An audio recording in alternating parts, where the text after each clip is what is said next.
পশ্চিমবঙ্গে যে বিতর্কিত যে নাগরিকত্ব যে আইন সিএএ, এটা পশ্চিমবঙ্গের আভ্যন্তরীণ বিষয় এবং ভারত সরকারের নিজস্ব আইন কানুনের বিষয়।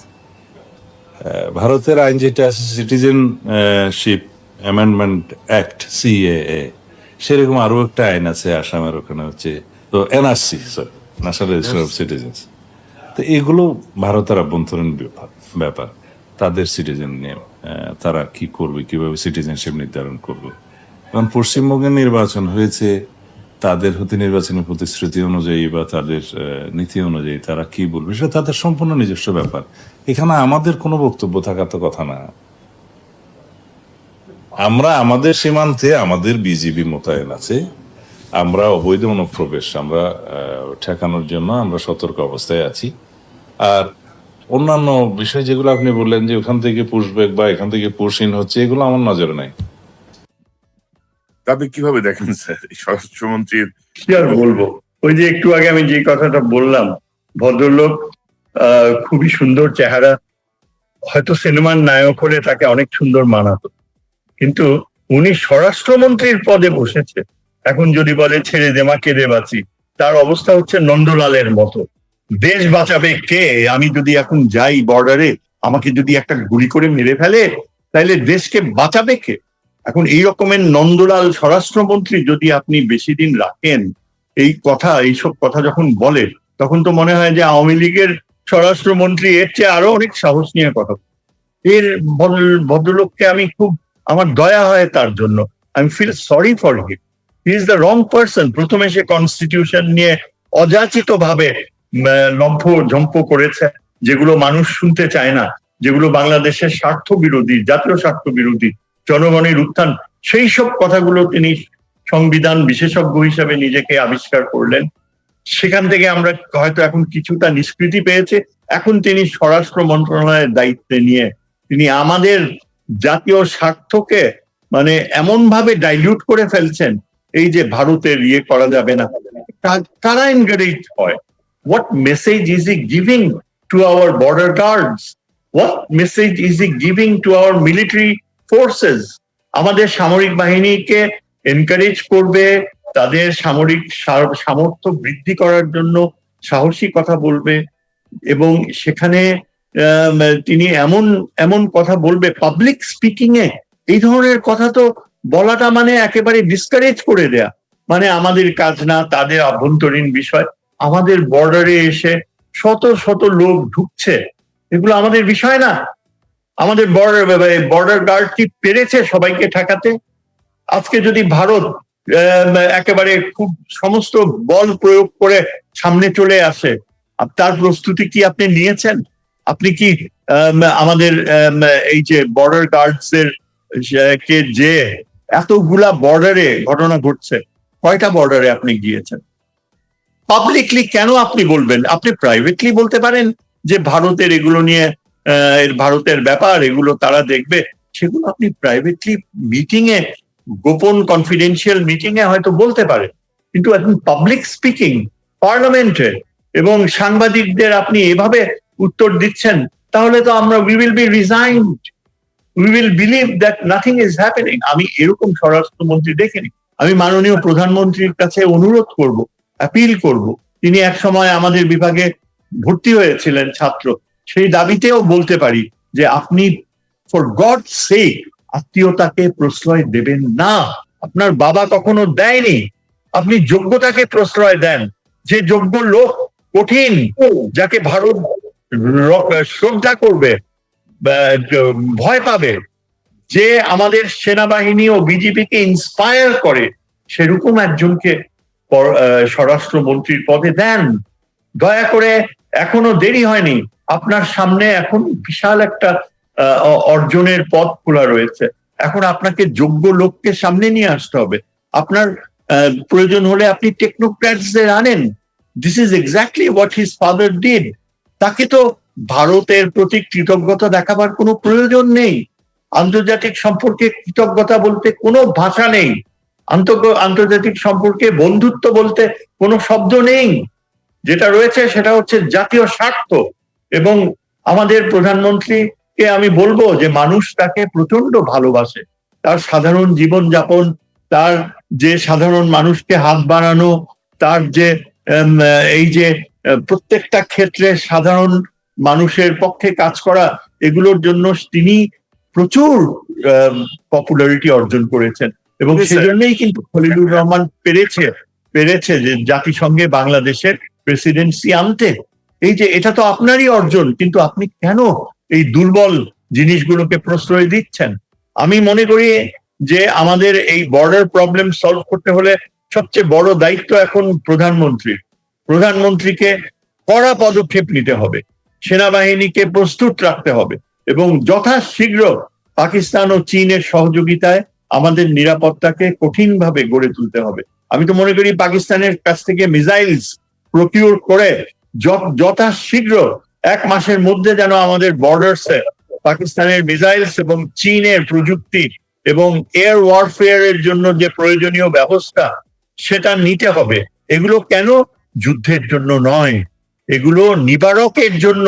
কিন্তু বাংলাদেশের পক্ষ থেকে এখানে মূল দায়িত্ব হচ্ছে স্বরাষ্ট্রমন্ত্রীর, কিন্তু আনফর্চুনেটলি এটা সারা দেশব্যাপী দাবি উঠেছে। আপনি যদি বিভিন্ন সামাজিক মাধ্যম দেখেন, সেখানে দেখবেন যে আমাদের স্বরাষ্ট্র মন্ত্রণালয়ে কি ধরনের নৈরাজ্য শুরু হয়ে গিয়েছে।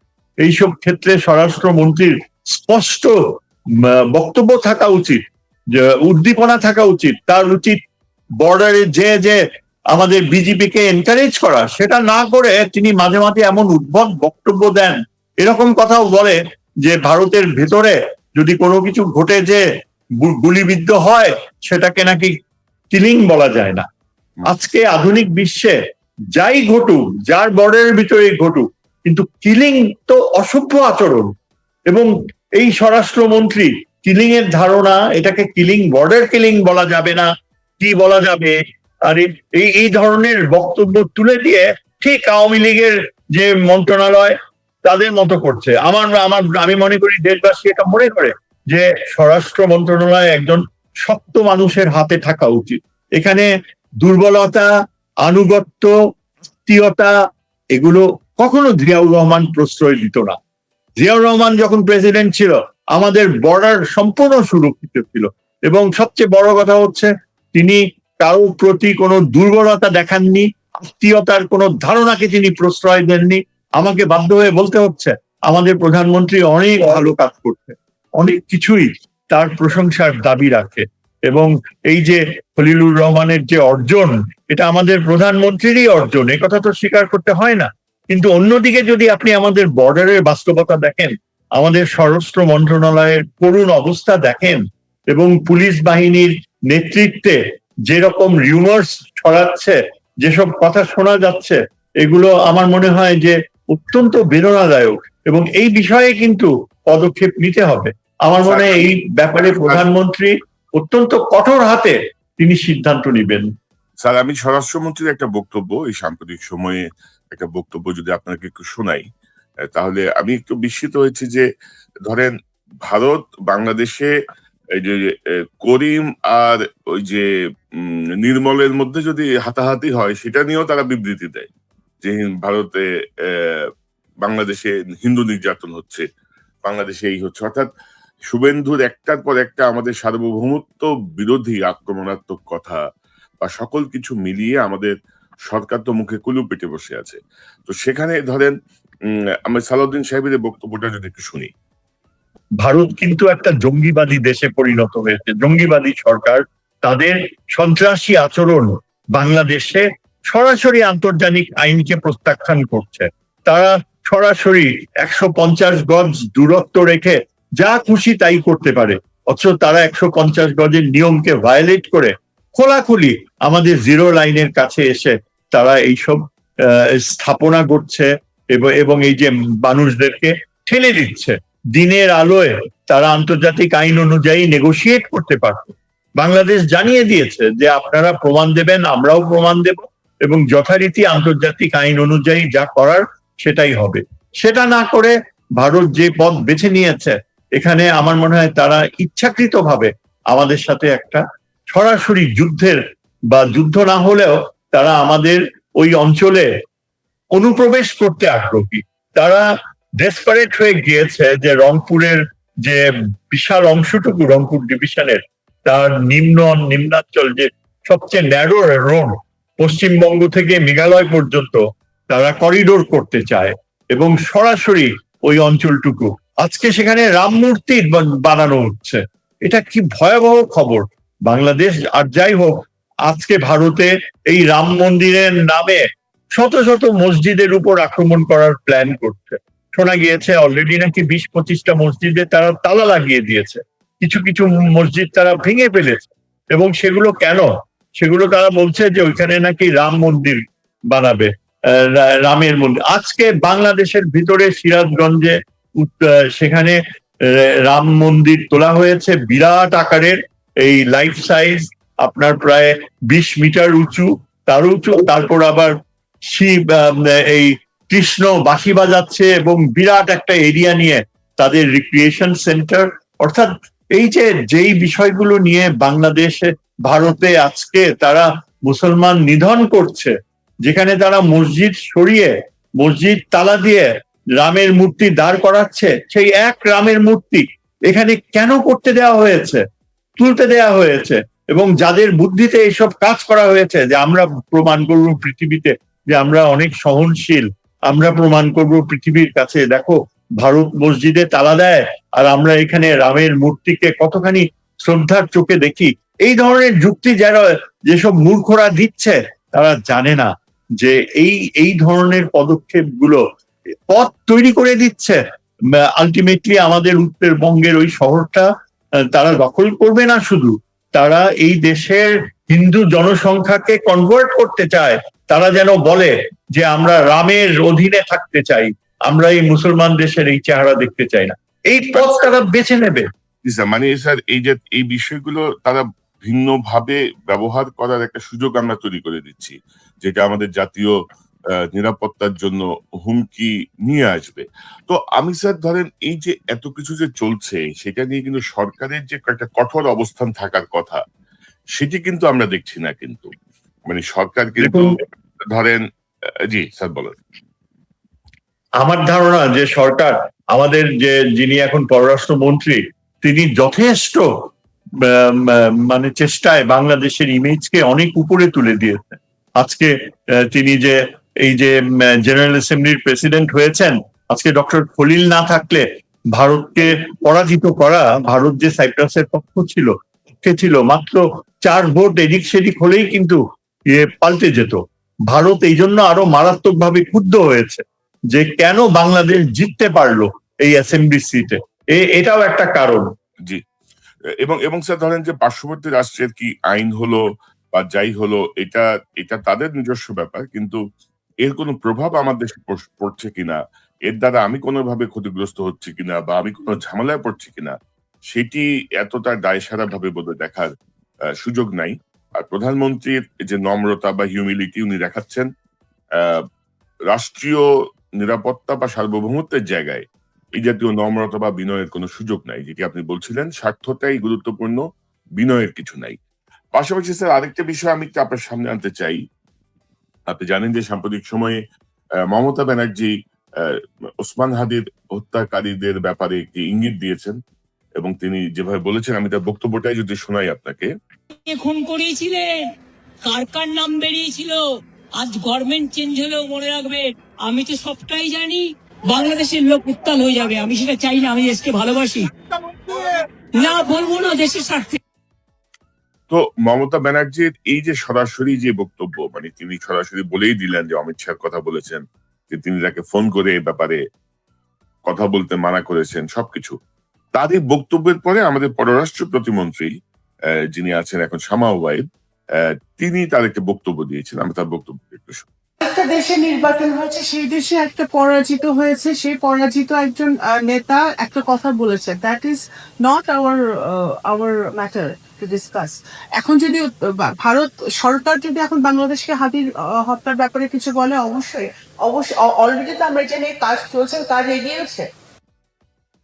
তো এখন স্যার মমতা ব্যানার্জি পশ্চিমবঙ্গে প্রায় 15 বছর মুখ্যমন্ত্রী ছিলেন, তাকে আরেকটা দেশের নির্বাচনে পরাজিত প্রার্থীর বক্তব্য হিসেবে পররাষ্ট্র প্রতিমন্ত্রী যেটি প্রজেক্ট করার চেষ্টা করলেন বা যা বললেন, তো সব মিলিয়ে আপনার কাছে কি মনে হচ্ছে স্যার? মানে আমাদের ফরেন মিনিস্ট্রি খলিল সাহেব তো মাঝখানে ব্যস্ত ছিলেন ওনার জাতিসংঘ মানে নির্বাচন নিয়ে। এর ফাঁকে এই ঘটনাগুলো ঘটেছে। তো এই বক্তব্যটা আপনি কিভাবে দেখেন স্যার? মমতা ব্যানার্জির বক্তব্য বা এবং সাময়িকবাদীদের বক্তব্য? আমি একটু আরেকবার আপনার মুখে শুনতে চাই যে মমতা ব্যানার্জির বক্তব্যটা কি ছিল, খুব সংক্ষেপে। মমতা ব্যানার্জি বলেছেন যে মানে মূল জায়গাটা হচ্ছে এরকম যে অমিত শাহ তাকে ফোন করেছিলেন। আমাদের ওসমান হাদির ব্যাপারটা তিনি ইঙ্গিত করে বলেছেন যে কাকে দিয়ে আপনারা এই খুনটা করিয়েছেন সেটা কিন্তু আমি জানি। এবং খুন করার পরে মেঘালয় দিয়ে কিভাবে ভারতে ঢুকেছে এবং অমিত শাহ তাকে চুপ করে থাকতে বলেছিলেন। এই ব্যাপারটা মমতা ব্যানার্জি তার প্রথম পাবলিক অ্যাপিয়ারেন্সে আফটার ইলেকশন তিনি সেটা ওপেন করে দিয়েছেন এবং ইতিমধ্যে বোধহয় তার বিরুদ্ধে একটা মামলাও হয়েছে তার এই বক্তব্যের কারণে, কারণ অমিত শাহর বিপক্ষে। অর্থাৎ ওসমান হাদির এই যে হত্যা সেইটার সাথে ভারতের একটা সম্পৃক্ততা মমতা ব্যানার্জির এই বক্তব্যে কিন্তু স্পষ্ট। তার এই বক্তব্যের পরে শামা ওবায়েদ বলছেন যে মমতা ব্যানার্জি হচ্ছেন নির্বাচনে পরাজিত একজন ব্যক্তি, তার এই বক্তব্য গ্রহণ করা বা কিছু যায় আসে না। ভারত সরকার যদি কিছু বলে তাহলে তারা সেটি চিন্তা ভাবনা করবেন। জি স্যার, আপনার বুঝতে পেরেছি। দেখেন, সত্যি কথা বলতে কি, শামা ওবায়েদের মুখ থেকে এরকম কথা বের হওয়াটা অবাক হওয়ার কিছু নেই। সত্যি কথা বলতে কি, she is a very dedicated BNP worker, এবং এই যে এতগুলো বছর তিনি প্রচুর পরিশ্রম করেছে এবং পররাষ্ট্র নীতি সংক্রান্ত কোনো বিষয় হলেই শামা ওবায়েদকে দেখা যেত যে বিএনপির বড় বড় নেতাদের সাথে তিনিও স্থান করে নিতেন। কিন্তু তার অর্থ এই না যে পররাষ্ট্র নীতি সম্পর্কে তার কোনো রিয়েলি সিরিয়াস নলেজ রয়েছে, অভিজ্ঞতা রয়েছে। কূটনীতি সম্পর্কে তার পড়াশোনা আমি যতদূর জানি নেই, কোনো পড়াশোনাই নেই। আমি বিভিন্ন সময় বিএনপির সেমিনারে অ্যাটেন্ড করেছি, পেপার প্রেজেন্ট করেছি, কিন্তু শামা ওবায়েদকে কখনো মুখ খুলতে দেখিনি, কোনো ইন্টেলিজেন্ট প্রশ্নও করতে দেখিনি। তিনি যা বলেন, যা লেখেন, অনেকটা ওই যে লিখিতভাবে তৈরি করে দেয়া হয় সেটাই পড়ে শোনান। এখন তিনি যদি রাজনৈতিক বক্তব্য দেয়, এই ধরনের কথা বলে, তিনি বুঝে বলেছেন না না বুঝে বলেছেন সেটা আমি রিয়েলি ঠিক জাজ করতে পারবো না। তবে আমি তাকে প্রচুর পছন্দ করি এই অর্থে যে তিনি খুবই ডেডিকেটেড একজন বিএনপি ওয়ার্কার ছিলেন এবং সব সময় তিনি সময় তার জন্যই বোধহয় তিনি রিওয়ার্ডেড হয়েছে, যে তিনি হয়তো চেয়েছেন পররাষ্ট্র মন্ত্রণালয়, তবে এই সীমাবদ্ধতা যে থাকবে এটা অনেক আগেই বোধগম্য ছিল। Shama Obaid really is not capable of dealing with serious policy issues. হ্যাঁ, সিরিয়াস পলিসি ইস্যুজ এর জন্য টিম নয়, she is good for public relation. হ্যাঁ, এইভাবে কথা বলার জন্য। এখন কথা হচ্ছে যে এই যে হাদির ব্যাপারে আসল ব্যাপারটা হলো যে এই যে অমিত শাহর কনফেশন, আসল কথাটা হচ্ছে এই যে মমতা বলুক আর যেই বলুক, কিন্তু যদি সত্যি অমিত শাহ বলে থাকে এবং না বলে নাই এটা বলা যাবে না, কারণ তাইলে অমিত শাহ ডিনাই করেনি। এবং অমিত শাহকে আমরা যতদূর জানি তার মতো এত ইভিল ম্যান এই একবিংশ শতাব্দীতে যদি 5 জন ইভিল ম্যান খুঁজেন তাইলে এ কিন্তু 5 জনের মধ্যে থাকবে, একজনের মধ্যে প্রথমও হতে পারে। পৃথিবীতে অন্যতম ইভিল ম্যান যারা ছিল, যারা গণহত্যা করিয়েছে, মানুষের চরম অত্যাচার করেছে, তার মধ্যে এই অমিত শাহ হচ্ছে ভারতের রাজনীতিতে একজন স্যাটানিক ম্যান। এবং এই অর্থে অমিত শাহ এটা যে হাদি হত্যার পেছনে তার হাত ছিল, এটা বলতে হয় না, মমতা ব্যানার্জিকে বলতে হয় না, এটা আমার মনে হয় বাংলাদেশের অনেকেই যারা সচেতন, যারা শিক্ষিত এই ব্যাপারে, তারা অনেক আগেই গেস করেছে যে অমিত শাহ এবং এবং তারপর ভারতীয় গোয়েন্দা বাহিনী এদের হাত ছিল। আমরা তো জানি যে কত অ্যাক্টিভলি এখানে কাজ করেছে। তবে এর প্রতিকার যদি খুঁজতে হয়, আমি অনেক আগে বারবার বলে এসছি যে পাকিস্তানের সামরিক গোয়েন্দা বাহিনীকে এখানে অ্যাক্টিভ করতে হবে। ISI is the best medicine, যাকে আমেরিকা ব্যবহার করে, যাকে মুসলিম বিশ্ব ব্যবহার করে। ভারতের মতো একটা দেশ যে ইরানের সাথে বিশ্বাসঘাতকতা করেছে, এই যুদ্ধে চরমভাবে ইসরায়েলকে ব্যাক করেছে এবং তার প্রতিদান হিসাবে আমেরিকা ভারতের চেহারা চিনে নিয়েছে। আজকে ভারতকে আমেরিকা প্রত্যাখ্যান করেছে। আমি আপনাকে নিশ্চিতভাবে বলতে পারি যে মার্কিন যুক্তরাষ্ট্র কিন্তু সরাসরি এখন বাংলাদেশের পক্ষে রয়েছে। এই যে চুক্তি বলবে, দাবি করবে যে ভারতের প্ররোচনায় মার্কিন যুক্তরাষ্ট্র এই চুক্তির ক্লজ গুলো এখন প্রয়োগ করবে, মোটেও সত্যি না। আমি নিশ্চিতভাবে এবং সর্বোচ্চ সোর্সের আস্থায় বলতে পারি আপনাকে যে মার্কিন যুক্তরাষ্ট্র বাংলাদেশের সাথে চীনের যে নৈকট্যের সম্পর্ক, পাকিস্তানের সাথে যে প্রতিরক্ষার নৈকট্যের সম্পর্ক, এই ব্যাপারে মার্কিন যুক্তরাষ্ট্রের কোনো আপত্তি নাই। আমি বলবো না যে সমর্থন রয়েছে, কিন্তু এটুকু বলতে পারি যে মার্কিন যুক্তরাষ্ট্রের কোনো আপত্তি নাই। মার্কিন যুক্তরাষ্ট্র বাংলাদেশের যে নিরাপত্তা প্রয়োজন, প্রতিরক্ষা প্রয়োজন, ভারতীয় হুমকি এবং ভারতের যে সন্ত্রাসী কার্যকলাপ বাংলাদেশে, এগুলো খুব ভালো করে জানে। এবং মার্কিন যুক্তরাষ্ট্র এটুকু, আমি আপনাকে, আমার ধারণা যে এই যে আওয়ামী লীগকে নিয়ে এত হইচই করে, আওয়ামী লীগকে ফেরত আনতে হবে, হাসিনাকে বসানো হবে, এগুলো অ্যাবসলিউটলি বোগাস, কোনো কাজে লাগবে না। আমি নিশ্চিতভাবে বলতে পারি যে হাসিনার একদিন ফাঁসি হবেই, বাংলাদেশের মানুষ তাকে কখনো ক্ষমা করবে না। আর আওয়ামী লীগ এটা একটা সন্ত্রাসী প্রতিষ্ঠান, এটা ভারতের প্রতি অনুগত। আপনার কি কোনো সন্দেহ রয়েছে? এই যে শেখ হাসিনা যেদিন ফ্লাই করলো ভারতে, সেদিন ক্লিয়ারলি তিনি ভারতীয় সামরিক বাহিনীকে গ্রিন সিগন্যাল দিয়ে দিয়েছে, এবং এখন পর্যন্ত যা ঘটনা প্রবাহ, তাতে কোনো আমরা ইঙ্গিত দেখি না যে বাংলাদেশ আওয়ামী লীগ বাংলাদেশের সার্বভৌমত্বের পক্ষে কাজ করবে, কখনো করবে না। এবং আমার খুব দুঃখ লাগে যখন সামরিক বাহিনীর কিছু কর্মকর্তা এখনো মনে করে যে আওয়ামী লীগকে এই বাংলাদেশে রাজনীতি করতে দেওয়া উচিত, আওয়ামী লীগকে আবার ফেরত আনা উচিত। Absolutely dangerous thing. একটা ফ্যাসিস্ট পার্টি, কেন জাপান যখন পরাজিত হয়েছিল, জার্মানি যখন পরাজিত হয়েছিল, ইটালি যখন পরাজিত হয়েছিল, আর্জেন্টিনায় যখন ফ্যাসিজমের পতন ঘটেছিল, আপনি এইসব দেশগুলো দেখেন, ফ্যাসিস্ট শাসকরা অনেক জনপ্রিয় ছিল অনেকের কাছে। কিন্তু ওইসব দেশে কখনো ওইসব দলগুলোকে অ্যালাউ করা হয়নি। Those parties were banned. Fascism was banned. আজকে আর্জেন্টিনায় ইজাবেলা পেরন, যাকে নিয়ে মানুষ কান্দে, সেই ইজাবেলা পেরন একেবারে দুঃসহ মৃত্যুবরণ করেছে জাতীয় শত্রু হিসাবে। একই ঘটনা ঘটেছে ইটালির ফ্যাসিস্ট রুলার। আমি মোট কথা যেটা বলতে চাই, Awami League is proven fascist party, এবং এটার প্রত্যাবর্তন কখনো হতে পারে না, কোনোদিনও হতে পারে না। সামরিক বাহিনীর যারা তারা মনে করে যে আওয়ামী লীগ অনেক পপুলার, আওয়ামী লীগের সাপোর্ট রয়েছে, আওয়ামী লীগের, আরে পপুলার হলো তো কি হলো? পপুলার তো অনেক দল এরকম অতীতেও ছিল, কিন্তু once you believe in fascism, তারা এই যে আওয়ামী লীগের সমর্থক, তারা কি, তারা আওয়ামী লীগের এই গণহত্যার প্রতি সিম্প্যাথেটিক, তারা গণহত্যার প্রতিকার চায় না। তার মানে যারা আওয়ামী লীগের ফেরত চায়, তারা একাত্তরের যে ত্যাগ, সেটাতে বিশ্বাস করে না। একাত্তরকে আওয়ামী লীগ মনে করে যে এটা ব্যবসার সামগ্রী। আওয়ামী লীগ কখনো একটা ফ্যাসিস্ট পার্টি হিসাবে একাত্তরের ত্যাগ স্বীকারকে রেসপেক্ট করে না।